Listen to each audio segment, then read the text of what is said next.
This is Jilliana Ranicar-Breese, and I'm here today in Paris in the lovely apartment of my guest, Maria Darcy. Hello, Maria. Hello. Lovely to meet you again.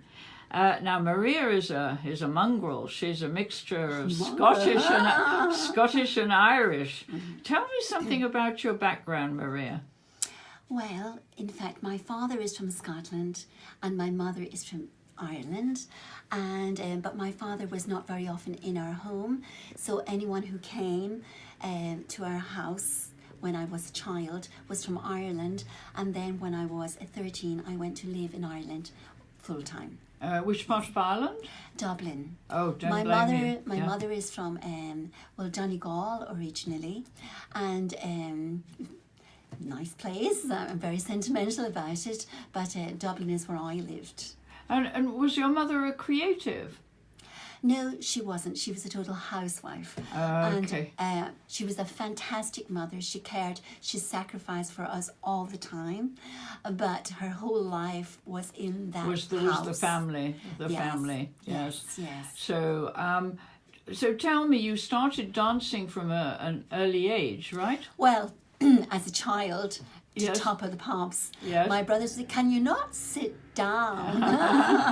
I couldn't sit down, but when I was about 11, my mum sent me to the neighbour to learn Irish dancing, but my mother didn't have a lot of money, so I really started to dance.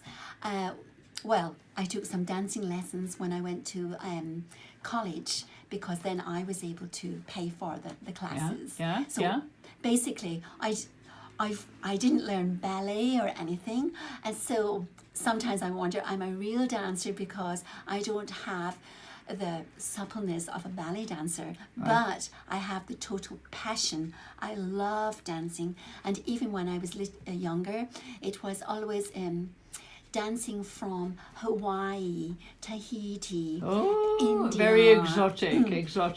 Though always that, no, for me, Californian dancing is not my thing. Yeah. And what about belly dancing? Well, that's what it was. When I went to Egypt for the first time, I saw a dancing show. I was with a girl who didn't want to go into this cabaret show because she was vegetarian. But in fact, I didn't really eat meat, but I hadn't declared myself vegetarian. And so I had this big round table with mitzvahs, they call it, 22 little plates, and was about 2 had meat, and I saw a spectacular show that changed my life. So that was a turning point. That was a turning point because I saw the girl doing belly dancing. Yes. And I had never Balladi, was it? I had Egyptian belly dancing. Oh, yeah. Well, they've got different names. Yes. Well, they just called it Egyptian belly dancing. Okay. Yes, because it was a show for tourists. Yeah. But I had never seen anything so sensual, Yeah. so rhythmic, so powerful, dynamic, and the costumes. And Yeah, wow. yeah. And then at the end, they invite the audience to participate, and someone says, "Oh, you're a natural." Yeah. Oh, wow. And So you got up. and then it took a few years. Then I was living in Ireland, of course, by that time, and I had to wait. I think it was 2 or 3 years before our teacher came to Ireland, who was able to teach, and she was from Persia, from Iran. Yes. Wonderful. So she was my first real teacher. Yes. So you've done lots of classes, obviously, and master classes. Then afterwards, I started following lessons for a long time. That's right. Do you teach as well? Teach dancing. I have taught it, but I don't love teaching dancing. Okay. You just like doing it. No, because I want to perform. I don't want to be doing the mechanics of it all the time.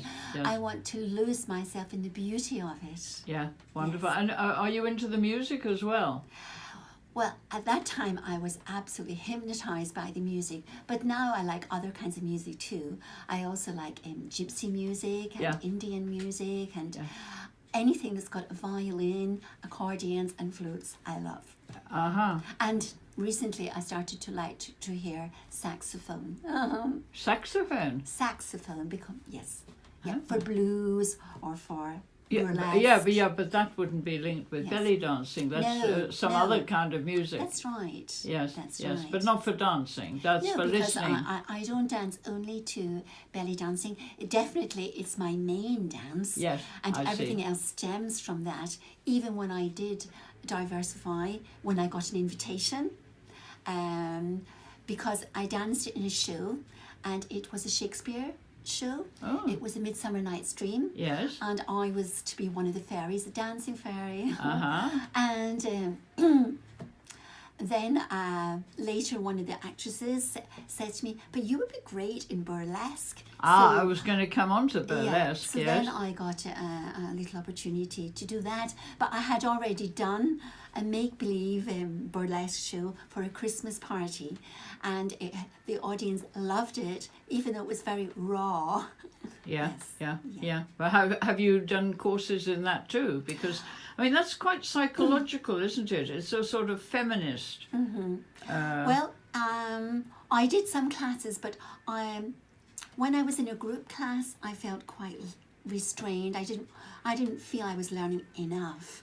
So from time to time, I asked a person whom I admired to give me an individual lesson. Was that in Ireland or No, in that Paris? was here. The burlesque was only a few years ago here in Paris. Okay. Now, let me ask you, how did you manage to come to Paris? What was the turning point and the inspiration that brought you to Paris? Well, on my return from Egypt, I actually stopped in Paris for 3 days, and I decided I didn't want to take the metro, the underground. I wanted to just be able to walk around, and I had 3 days at Saint Michel. And I thought, wow, look at the energy. And I saw a cabaret show, and different from what I had experienced in Ireland was they knew how to entertain. It wasn't just about being an artist, it was also about speaking to the public, and I like that. So then I got the feeling that I wanted to come back. So I came back the next summer, I think for 2 months, and then I thought, wow, it was August and many things were closed, and all the French people said, but in September everyone comes back and everything is dynamic. So then I thought, wow, I need to come back for 1 year. And then I came back for 1 year, and after I had taken a sabbatical from Ireland, and after 3 years I made the decision to stay. Don't blame you. Don't blame you. Yes. Okay, well, that's wonderful, and we'll continue in part 2 talking about you as a writer. Okay. Thank you very much, Maria. Okay.